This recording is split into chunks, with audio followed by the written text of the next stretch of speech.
한계를 넘는 하나님의 능력, 환경의 한계를 뛰어넘는 하나님의 능력이라는 제목으로 말씀을 함께 나누겠습니다.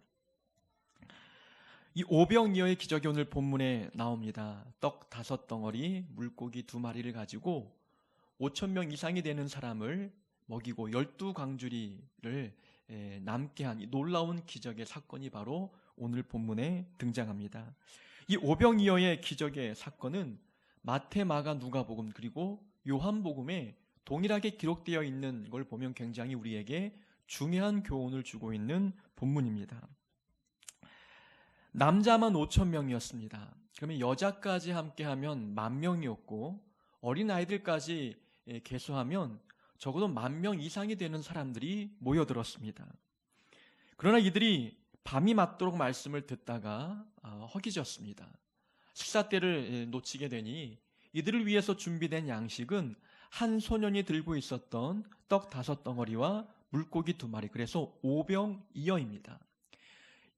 이 정도의 식사만 준비되어 있는 상황 속에서 하나님께서 하늘을 향하여 축사하시고 난 뒤에 이 떡과 물고기를 앉은 사람들에게 나누어 주니 그들이 배불리 먹고 12광주리에 그 먹고 남은 음식이 남은 기적이 오늘 본문에 나오게 되는 것이거든요. 어릴 적부터 이 말씀을 교회에서 많이 설교를 통해서 들었습니다. 그럴 때마다 제 마음에 들었던 생각은 도깨비 방망이가 늘 마음에 떠올랐어요. 이 도깨비 방망이는 금 나와라 뚝딱하면 금이 나오고 은 나와라 뚝딱하면 은이 나오는 그런 방망이지 않습니까? 그러니까 자기가 원하는 대로 두들기면 이 도깨비 방망이가 원하는 대로 돈도 만들어주고 부자도 만들어주는 것이거든요. 이런 전래동화에 나왔던 도깨비 방망이가 이 오병이어의 기적의 설교를 들으면 늘 어릴 적에 그 마음에 그 도깨비 방망이가 떠올랐던 것이죠. 이유가 무엇이냐면 이런 예수님이 나와 함께 계시면 예수님은 분명 내가 원하는 것들을 충분히 풍성히 부풀려 주시겠다라고 하는 그런 기대감이 있었던 것 같습니다. 하나님이 함께 하시면 100원짜리는 1,000원 만들어 주시고 1,000원짜리는 10,000원 만들어 줄 것 같은 생각이 드는 것이거든요. 하나님의 능력이라면 뚝딱하면 무엇인가 금과 은을 만들어내는 우리에게 풍성함과 부자를 만드신 하나님으로 이 본문이 그렇게 내 마음속에 비춰졌던 것입니다. 어찌 보면 욕심에 근거한 생각이 가득했던 것이죠. 하나님의 능력을 이용해서 무엇인가 내가 원하는 것을 풍성히 얻고 싶은 그런 욕심이 내 마음속에 가득 찼던 것입니다. 오늘 본문을 하나님이 함께 하시면 내가 가지고 있는 작은 것을 크게 만들어주시는 이렇게 나를 풍성하게 만드신 하나님의 모습을 오늘 본문에서 발견한다면 그것은 오늘 본문이 주고자 하는 교훈과는 상당히 거리가 먼 주제입니다. 오늘 본문 속에 나타난 하나님의 모습은 우리를 부자 만드시는 하나님도 아니고 우리를 풍성하게 만드신 하나님의 모습도 아닙니다. 오늘 본문 속에 등장한 예수님 곧 하나님은 우리에게 필요한 것을 공급하시는 하나님의 모습으로 등장하십니다. 지금 많은 사람들이 빈들에 모였습니다. 이들은 배가 고픕니다. 지금 필요한 것은 먹을 양식이거든요. 근데 제자들에게 예수님께서 말씀하십니다. 너희들이 먹을 것을 주라. 근데 제자들이 볼 때에는 지금 빈들에 놓여 있기 때문에 식당도 찾을 길이 없고 또 이 많은 인원을 먹이기 위해서는 8개월치의 임금을 모아도 부족할 판이었습니다. 그 돈을 어디서 구할 것이며 이 많은 사람들의 양식을 또 어디에서 사겠느냐라는 것이죠. 제자들이 말합니다. 이 많은 사람들을 마을과 촌으로 보내어서 이들로 하여금 먹게 하는 게 어떻겠습니까? 라고 이야기하는 것이지요. 지금 이들에게 필요한 것은 먹을 양식 한 끼의 음식이었습니다. 간절히 필요했던 그 양식을 예수님께서 공급해 주시는 거예요. 작은 오병이어의 이 양식을 통해서 하나님께서 놀라운 기적과 능력을 베푸심으로 말미암아 이 많은 사람들의 필요를 채워주고 계시다는 것입니다. 그러니까 하나님은 우리의 필요한 부분을 채워주시는 분이시라는 것이죠. 그러나 저는 어릴 적에 이 본문을 대할 때마다 하나님은 내 욕심을 채우는 분으로 바꾸어 들었던 것이지요. 하나님은 우리의 욕심을 채우는 분이 아니라 우리의 필요를 채워주시는 분이십니다. 삶을 살다 보면 정말 필요한 것이 있잖아요. 돈도 필요합니다. 음식도 필요하고 집도 필요하고 차도 필요하고 그리고 먹을 양식도 다 필요한 거예요. 없어서는 안 되는 부분들이 있다는 것입니다. 이 필요한 부분들을 하나님이 공급하시는데 우리는 그런 하나님의 능력을 필요 이상의 것을 얻는 데 사용하고 있다는 거예요. 그렇게 하나님의 능력을 이용하려고 하고 있다는 것입니다.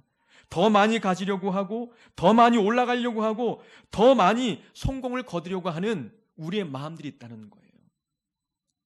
욕심은 필요 이상의 것을 원하는 그 마음이 욕심인 거예요. 오늘 본문의 하나님은 정말 필요한 한 끼를 공급해 주신 것입니다. 우리는 그래서 하나님의 능력을 통해서 우리의 필요를 채워달라고 간구해야지 우리의 욕심을 채우기 위해서 기도해서는 안 된다는 것을 오늘 본문이 우리에게 가르쳐주고 있습니다. 우리가 하나님 앞에 기도하는 기도의 내용들을 들여다보면 필요한 것을 구하십니까? 아니면 필요 이상의 것을 구하십니까? 하나님께서는 우리 마음의 중심을 아시는 거예요. 지금 내가 간구하는 이 기도가 필요를 채우기 위함인지 욕심을 채우기 위함인지 하나님은 내 마음의 중심을 아십니다. 아침마다 교회에 내려와서 사무실로 들어가기 전에 이 긴 복도를 걸어 들어와야 돼요. 그러면 들어오면 기분이 참 좋아요. 이쁘게 꾸며놨기 때문에. 그러면서 늘 들어올 때마다 드는 생각이 있어요. 이 자리만 가득 차도 좋겠다라는 생각이 드는 거죠. 이 자리에 30-40명만 앉아도 내 마음이 정말 기쁘겠다. 늘 하나님께 그렇게 들어오면서 기도하면서 하나님께 소원을 구하는 것이지요. 그러나 그 내가 원하는 이 소원이 정말 필요한 것이냐 아니면 내 욕심에 의한 것이냐 가만히 들여다보면은 하나님께는 필요한 것일 수도 있지만 그러나 내 마음의 중심에 욕심의 마음이 아예 없다고는 말할 수 없는 것이지요. 개척을 통해서 잘하고 싶습니다. 사람들이 말하는 그래도 성공했다는 소리를 듣고 싶은 욕심이 은연중에 마음의 중심에 있다는 거예요.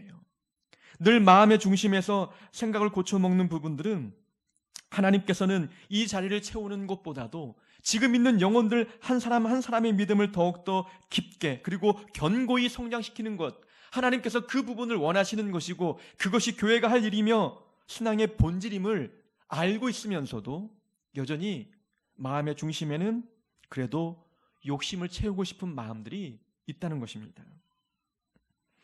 오병이어의 기적은 하나님의 능력을 통해서 우리의 욕심을 채우려고 하는 그런 하나님을 만나고자 우리에게 교훈해 주는 것이 아니라 하나님은 우리의 필요를 채우시는 분임을 우리에게 말씀해 주고 있는 본문입니다. 11절에 보면은 무리가 알고 따라왔거늘 예수님께서 그들을 영접하사 하나님 나라의 일을 이야기하시며 병 고칠 자들은 고치시더라.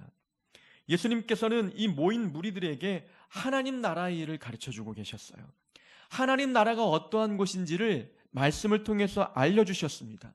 하나님 나라의 말씀을 증거하고 난 뒤에 오병이어의 기적을 베풀어 주셨다는 것은 이 오병이어의 기적과 하나님 나라와 밀접한 관계가 있다는 것입니다. 하나님 나라는 천국이라고 말씀드리기도 하지만 이 천국 하나님 나라는 먼 미래에 있는 것이 아닙니다. 우리가 죽으면 가는 곳이 아니라 지금 이 땅, 지금 내 삶의 이 현재에도 하나님 나라가 임할 수 있다는 거예요. 하나님이 통치하시는 곳이 하나님의 나라이고 하나님 나라의 가치관으로 살아가는 그곳이 하나님 나라가 되는 거예요. 그럼 이 오병이어의 기적은 우리에게 무엇을 가르쳐 주느냐? 하나님 나라의 백성들은 필요한 것을 누구에게 공급받느냐? 하나님께 공급받는다는 것을 여기서 말씀해 주고 있는 거예요. 우리가 하나님 나라에 속한 백성이라면 지금 누리고 있는 이 많은 것들은 누가 주신 것이냐? 하나님께서 허락하신 것임을 믿어야 된다는 겁니다. 이렇게 내게 필요한 모든 것들을 하나님이 공급하신 것임을 인정하는 그 사람이 하나님 나라의 백성이라는 것입니다. 세상의 사람들은 자기의 노력으로 무엇인가를 얻었다고 생각합니다. 또 돈이 내 필요를 채워줬다고 생각하는 거예요. 내가 가지고 있는 권력과 내 직분, 세상의 높은 이 권력이 내가 얻고 싶은 것을 얻게 만들어 주었다고 생각합니다. 내게 필요한 많은 것들을 돈이 준 것도 아니고 권력이 준 것도 아니고 세상 그 어떤 사람이 준 것도 아닙니다. 하나님이 내게 허락해 주시는 거예요. 내가 아무리 뛰어난 능력을 소유한다 할지라도 하나님이 허락하지 않으면 내가 얻을 수 없어요. 지금 내가 누리는 이것은 하나님이 허락하셨기 때문에 내가 소유할 수 있는 것입니다. 하나님의 허락이 있지 않고는 밥 한 끼도 얻지 못하는 것이 바로 우리의 인생입니다. 하나님 나라의 백성은 그래서 우리에게 필요한 모든 것은 하나님으로부터 온다는 것을 인정하고 믿는 그런 자들이 바로 하나님 나라의 백성임을 오늘 본문이 우리에게 교훈해주고 있습니다. 자, 이 본문을 하나씩 살펴보면서 우리가 함께 교훈을 찾아보고자 하는데, 자, 말씀을 듣다가 시간이 훌쩍 지나갔습니다. 날이 저물어 갔습니다. 12사도가 가만히 보니 이 많은 무리들이 그대로 두었다가는 안 될 것 같습니다. 배가 고파집니다. 그래서 예수님께, 예수님, 이 많은 사람들을 집으로 보내서 먹을 것을 얻게 하는 것이 어떻습니까? 예수님께서 말씀합니다. 너희가 먹을 것을 주라 라고 말씀하는 것이지요. 제자들이 가만히 보니까 여기는 빈들입니다. 광야입니다. 식당과 음식을 찾아볼 수가 없습니다. 우리에게 있는 것은 떡 5개와 물고기 2마리밖에 없으니 이들을 우리가 먹이기 위해서는 우리가 어디에 가서 먹을 것을 사지 않고는 이들을 먹일 수 없습니다. 제자들의 결론은 무엇이냐면 우리는 할 수 없다는 거예요. 주님께서는 우리에게 이들을 먹이라고 말씀하시는데 아무리 이성적으로 판단해 볼 때에 우리에게는 이들을 먹일 만한 재능도, 능력도, 돈도, 그리고 여건도, 환경도 되지 않는다고 말씀하고 있는 것입니다. 예수님, 우리는 할 수 없습니다. 우리가 이들을 먹이기 위해서는 어디에 가서 음식을 구해와야 되는데 그렇지 않고는 절대 우리는 할 수 없습니다. 라고 대답했습니다. 이 제자들의 문제는 무엇이냐면 자기들이 할 수 없다고 해서 예수님도 할 수 없다고 생각하고 있는 거예요.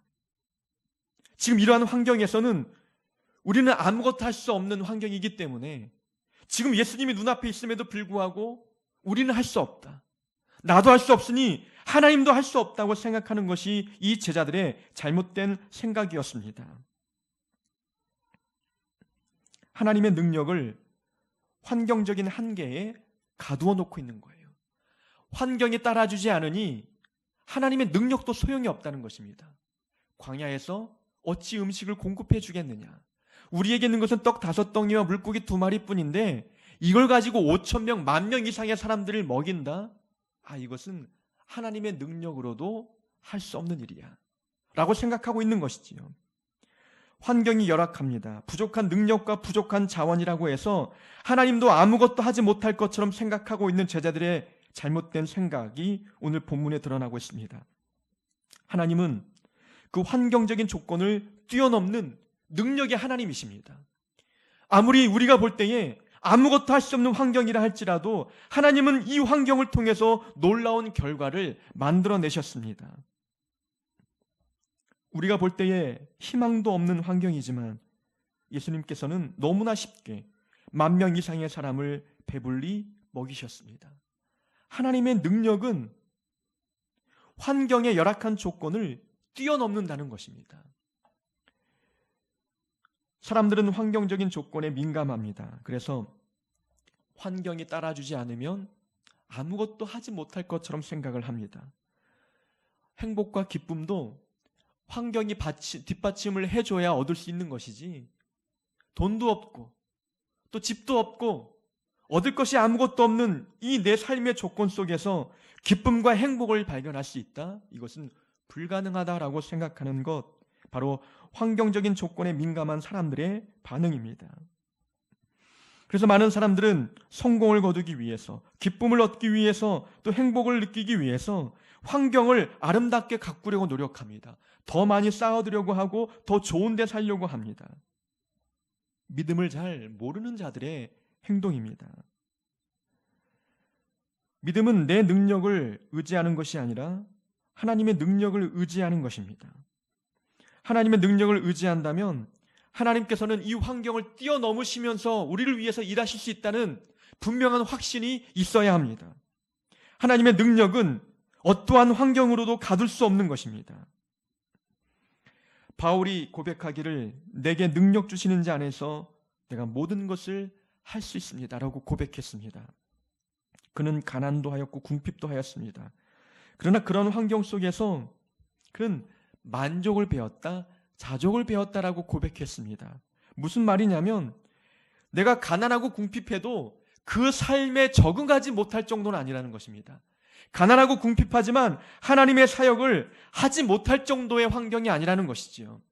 하나님이 내게 능력을 부어주시면 이러한 환경에서조차 내가 적응하고 기뻐하고 충성을 다하며 하나님의 사역을 충분히 감당할 수 있습니다. 라는 고백이 내게 능력 주시는 자 안에서 모든 것을 할 수 있다라는 말에 내포되어 있는 것입니다. 바울은 하나님의 능력을 환경의 조건 속에 가두지 않았습니다. 이러한 환경이지만 하나님의 능력이 부어지면 모든 것을 할 수 있다고 고백했던 것처럼 하나님의 능력을 환경을 뛰어넘는 하나님의 능력으로 믿었던 바울의 신앙이었습니다. 하나님은 돌멩이 하나로 골리앗을 쓰러뜨리셨고 300명으로 모래알처럼 많은 미디안 족속과 싸워 승리하도록 하셨습니다. 그것도 횃불과 항아리만 들고 그 전쟁에서 승리를 이끄셨습니다. 모세 한 사람이 강대국 애굽의 바로 왕을 이기게 하셨고 바울 한 사람을 통해서 복음이 온 세계에 전파되게 하셨습니다. 하나님은 환경에 갇혀 있는 분이 아닙니다. 하나님의 능력은 환경이 열악하다고 해서 이 환경을 극복하지 못하는 그렇게 연약한 능력을 소유한 분이 아니라는 것입니다. 부족한 능력과 자원으로 하나님의 능력을 제한시키지 말아야 됩니다. 하나님의 능력에는 한계가 없어요. 하나님의 능력은 이 환경을 뛰어넘습니다. 이렇게 열악한 환경에서 나는 할 수 없지만 하나님은 능히 할 수 있다고 하는 믿음을 우리는 가지고 있어야 합니다. 지금 내가 살아가고 있는 이 삶 속에 하나님이 일하시면 충분히 이 환경을 뛰어넘어 놀라운 결과를 하나님께서 만들어 내십니다. 부족한 환경 속에서 이 환경에 하나님의 능력을 제한시키지 말고 하나님의 능력은 이 환경을 능히 이길 수 있는 분임을 믿는 하나님의 귀한 자녀 될 수 있기를 바랍니다. 예수님께서 제자들에게 너희가 먹을 것을 주라라고 말씀을 하셨는데 제자들은 우리는 못합니다라고 이야기합니다. 그러면 예수님께서 불가능한 일을 제자들에게 시켰는가라는 겁니다. 하나님께서 우리에게 일을 뭔가 맡기실 때에 하지 못할 일을 맡기시냐라는 것이죠. 그렇지 않다는 거예요. 주님은 우리가 할 수 있는 일과 할 수 없는 일을 아시는 분이셔요. 주님이 맡기셨다면 그 일은 할 수 있다는 겁니다. 나 혼자의 능력으로는 할 수 없지만 내가 하나님과 함께 일하면 능히 할 수 있다는 것을 보여주고 있는 거예요. 제자들은 예수님의 능력을 생각하지 않았어요. 자기의 능력, 자기의 어떤 재능만 보니 주님께서 하시는 그 말씀 할 수 없다고 느꼈던 것이죠. 하나님은 우리에게 맡기시는 모든 사역은 하나님과 함께하면 능히 감당할 수 있습니다. 오늘 본문이 우리에게 그것을 가르쳐주고 있습니다. 하나님은 우리에게 불가능한 일을 시키는 분이 아니라는 거예요. 가능한 일, 하나님과 함께하면 능히 할 수 있는 일을 우리에게 맡겨주십니다. 그러나 많은 사람들은 교회나 가정이나 직장에서 무엇인가 내 능력으로 감당하기 어려운 사역을 맡게 될 때에 거절부터 합니다. 내가 해야 할 사역과 내가 갖고 있는 능력을 비교해 볼 때에 내 능력과 경험을 가지고는 감당하기 어려운 일처럼 느껴질 때에 우리는 대부분 포기하거나 거절합니다. 모세도 그랬습니다. 하나님께서 애굽에서 고통당하는 민족들을 구원하라 명령하며 그를 하나님의 귀한 일꾼으로 부르셨을 때에 모세는 거절했어요. 나이도 많이 들었고 과거 실패했던 경험도 있고 말도 잘 못하고 이렇게 노인인 내가 강대국 애굽의 바로왕을 상대한다. 이것은 본인이 생각해도 너무 넌센스 같은 일인 거예요. 이건 불가능한 일이다. 나는 할 수 없다라고 생각을 하고 있는 것이지요. 그럼 하나님께서 사람을 잘못 보신 걸까요? 그렇지 않다는 겁니다. 그 일을 할 수 있기 때문에 하나님이 맡겨주시는 거예요. 하나님과 함께하면 능히 그 일을 감당할 수 있기 때문에 모세를 부르시고 귀한 사명을 맡겨주셨습니다. 기드온도 마찬가지였습니다. 하나님께서 이스라엘 백성들이 가나안 땅에서 미디안 족속의 침략을 받아 모든 양식과 곡식을 다 잃어버리고 굶주려 죽어갈 때에 하나님은 이 불쌍한 민족들을 구원하도록 하기 위해서 기드온을 부르셨어요. 근데 기드온은 하나님의 부르심 앞에 선뜻 순종하지 않았습니다. 하나님, 우리 민족은, 우리 가족은 므낫세 족속 중에 가장 약합니다. 또 우리 가족 중에, 우리 가족 아버지 집에서 제가 가장 작은 자입니다. 제가 근데 여기 미디안 족속과 싸워 어찌 승리를 거두겠습니까? 수년 동안 이 나라가 미디안 땅에 의해서 짓밟힘을 당했는데 이렇게 전쟁의 경험도 한 번도 없는 내가 그 일을 감당한다? 기드온은 두려웠습니다. 나는 할 수 없다 생각을 했던 것이지요. 하나님은 기드온과 함께 하셨기 때문에 그 일을 승리로 이끄셨던 것이지요. 우리는 하나님의 능력을 봐야 되는데 부족한 자기의 능력만 봅니다. 하나님께서 내게 귀한 사역을 맡겨주셨다는 것은 하나님의 능력을 통해서 일하라는 것입니다. 하나님과 함께 일하고 우리의 그 사역을 맡겨주셨는데 하나님을 빼놓고 생각하니까 이 사역이 두려운 것 아니겠습니까? 하나님의 능력과 함께하면 감당하지 못할 사역이 없는 거예요. 주님께서 너희가 먹을 것을 주라 말씀하셨다면, 주님과 함께 그 일을 할 수 있었다면 능히 그 명령에 순종했을 것입니다. 우리가 신앙생활을 하다 보면 우리가 하지 못할 사역들을 만날 때가 많습니다. 또 우리 교회는 작다 보니까 뭔가 피할 곳도 없고 숨을 곳도 없잖아요. 교회 일이 있으면 다 동원되어서 함께 일을 해야 됩니다. 내 재능과 맞지 않는 일을 맡아야 될 때가 있고 내가 경험해보지 못한 일을 해야 될 때가 있습니다. 그 일은 사람을 통해서 내게 주어진 것 같지만 그러나 하나님이 내게 맡기신 사명이라는 것입니다. 그러면 어떤 일이든지 내게 주어지면 하나님과 함께하면 그 일을 능히 감당할 수 있게 된다는 거예요. 교회는 참 많은 사역들이 있습니다. 수많은 사역 중에 제가 가장 약한 사역이 있어요. 지휘하는 겁니다. 지휘를 지금까지 5번 이상 해본 적이 없어요. 그 5번도 빼고 빼다가 어쩔 수 없이 하게 된 경우가 한 5번 미만인데 기타 치면서 찬양 인도를 하겠지만 지휘하라고 하면 이게 너무 쑥스럽기도 하고 박자를 못 맞추겠는 거예요. 그러니까 성가대원들이 지휘를 보고 박자를 맞춰야 되는데 제가 성가대원들을 따라가고 있는 이 모습을 볼 때 너무 창피하고 재능이 없구나라는 생각이 드는 것이죠. 그 한 가지 빼고 교회 안에서 해보지 않은 사역이 없을 만큼 다 해봤어요. 물론 처음 맡았을 때는 너무나 두렵습니다. 그럴 때마다 도망가고 싶습니다. 또 소심하고 또 경험이 없을 때 해보지 않은 일에 대해서는 두려움이 큰 성격의 소유자이기 때문에 무엇인가 일을 맡을 때에는 두려운 마음부터 드는 거예요. 그런데 그래서 우리에게 기도라고 하는 무기가 있잖아요. 기도하면서 하나님의 능력을 통해서 그 일을 해보는 겁니다. 해보다 보면 하나님을 의지하는 법도 알게 되고 하나님이 함께 하시면 내가 할 수 없는 것처럼 생각했던 그 일도 능히 감당할 수 있겠구나라는 믿음이 우리 안에 생기게 되는 것입니다. 하나님은 우리에게 불가능한 일을 시키는 분이 아닙니다. 하나님의 능력과 함께하면 능히 감당할 수 있는 일을 우리에게 맡기심을 우리는 믿어야 되는 것입니다.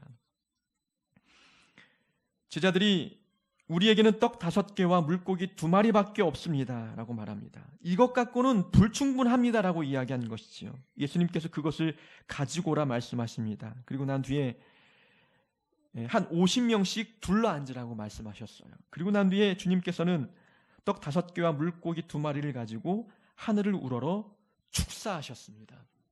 기도하셨다는 것인데 이 축사라는 기도는 감사의 기도를 의미하는 것입니다. 자, 10,000명이 넘게 모인 사람들, 거기에 비해서 준비된 음식은 떡 5덩이와 물고기 2마리 뿐이었습니다. 모인 숫자에 비해서 보잘것없는 양의 음식이었지만 이 음식을 가지고 예수님은 감사기도 드렸다는 거예요. 이게 감사했다는 것입니다. 이게 어찌 감사할 내용이냐는 것이죠. 택도 없는 겁니다. 이것은 어린 소년의 도시락이었어요. 어른 1명이 먹기에도 부족한 양인데 이 5병이어를 가지고 10,000명 이상의 사람을 위해서 하나님께 기도할 때에 감사했다라는 것은 우리에게 많은 것들을 깨닫게 해줍니다. 우리는 이 예수님의 감사 기도를 통해서 두 가지를 배우게 되는데, 하나는 감사는 결과를 얻기 전에 해야 된다는 거예요. 기적을 보여준 다음에 감사하는 것이 아닙니다. 오병이어를 가지고 10,000명이 넘는 사람을 먹이고 12광주리를 남겼을 때 그때 감사하는 게 아니라는 거예요. 사람은 많고 음식은 적지만 그때 감사라는 겁니다. 하나님께서 기적을 보여주시기 전에, 결과를 보여주시기 전에 먼저 감사해야 되는 것이 우리 신앙인의 모습임을 우리에게 가르쳐주고 계십니다. 일반적인 감사는 결과를 보고 하는 감사예요. 일이 잘 해결이 될 때 감사하는 것이죠. 누구나 할 수 있는 감사입니다. 문제가 떠나가고 걱정이 떠나가고 무엇인가 마음에 소원했던 것들이 이루어질 때 그때 하는 감사는 누구나 할 수 있는 감사인 거예요. 근데 믿음의 사람들은 감사의 시기가 좀 더 빨라야 됩니다.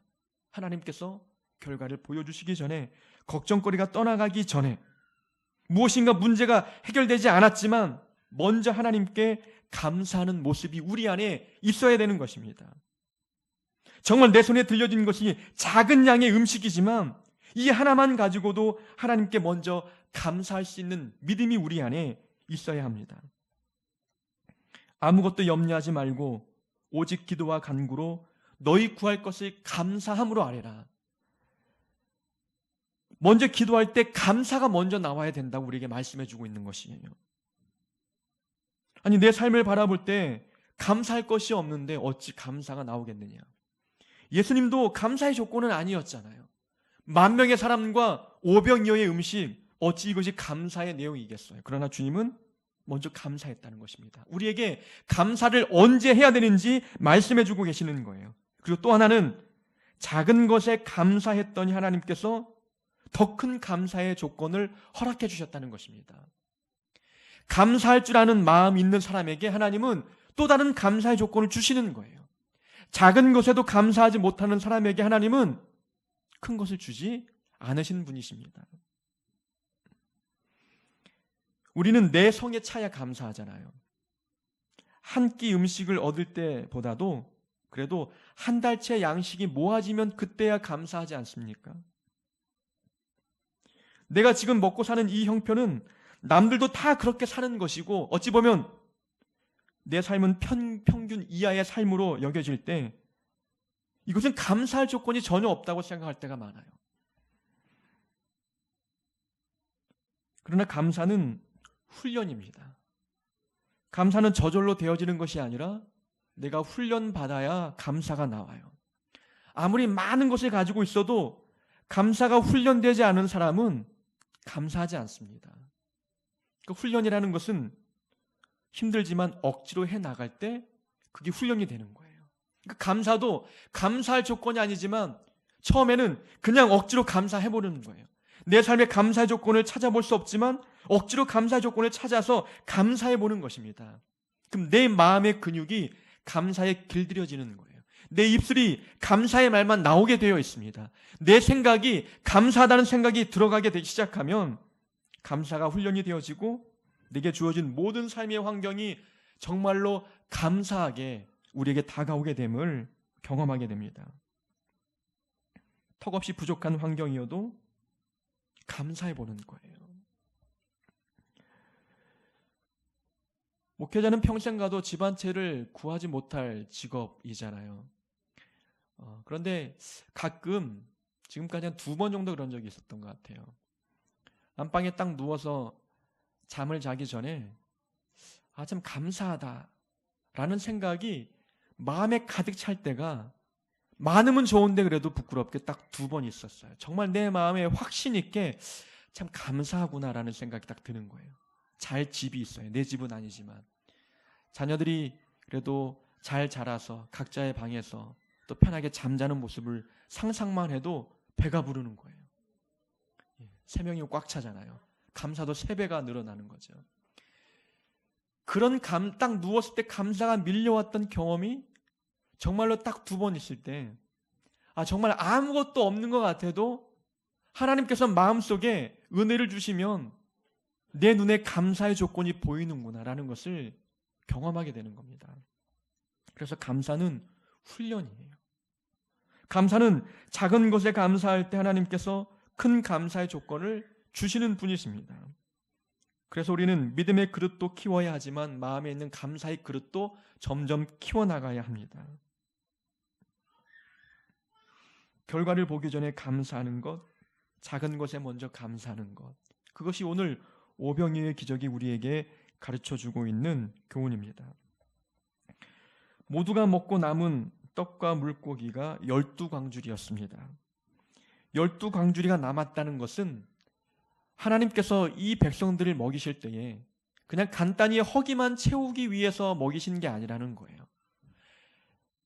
충분히 배불리 먹고 남았다는 것입니다.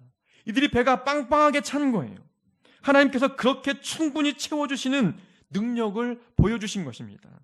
사람들이 더 와도 된다는 것이지요. 하나님께는 더 풍성한 은혜가 있다는 것입니다. 더 모였어도 아마 더 남았을 것입니다. 이런 하나님의 능력을 신뢰하라고 우리에게 말씀합니다. 이렇게 하나님의 능력은 환경의 한계를 뛰어넘습니다. 하나님은 우리에게 그리고 가능한 일만 시키시는 분이십니다. 하나님과 함께 일하면 능히 어떠한 일도 감당할 수 있는 그러한 믿음이 우리 안에 있습니다. 그리고 감사는 모든 상황에서 해야 되는 것이고 결과를 보기 전에 해야 되는 것임을 본문을 통해서 깨닫게 됩니다.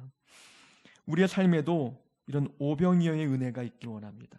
매일매일의 삶이 오병이어의 은혜가 가득 넘쳐서 늘 감사가 충만하고 하나님과 함께 일할 수 있는 그렇게 삶을 살아갈 수 있는 우리 하늘빛교회 모든 성도가 되기를 주의 이름으로 축원합니다.